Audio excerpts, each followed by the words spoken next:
નમસ્કાર મિત્રો, આજે આપણે વાત કરીશું હિમાચલ પ્રદેશ, દિલ્હી, મધ્યપ્રદેશ અને ઉત્તરાખંડ એમ 4 રાજ્યમાં ભાજપની સરકાર ફાઇનલ થઈ ચૂકી છે. જ્યાં મિત્રો લોકસભા ચૂંટણીની મતગણતરીનું પરિણામ આજે એટલે કે 4 જૂને ફાઇનલ થવાનું છે.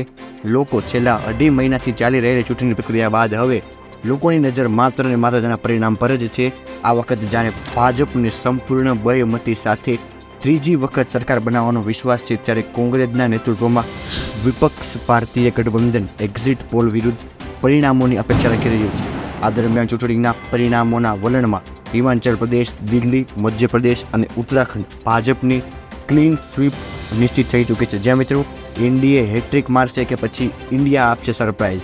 લોકસભા ચૂંટણીમાં તમામ પક્ષો અને ગઠબંધન પોતપોતાની જીતનો દાવો કરી રહ્યા છે, પરંતુ આજે જે સ્પષ્ટ થઈ જશે કે એનડીએ ત્રીજી વખત સત્તામાં આવશે કે વિપક્ષ ઇન્ડિયા ગઠબંધન કોઈ સરપ્રાઇઝ આપશે. કોંગ્રેસ શાસન રાહુલ ગાંધીનો દાવો કર્યો છે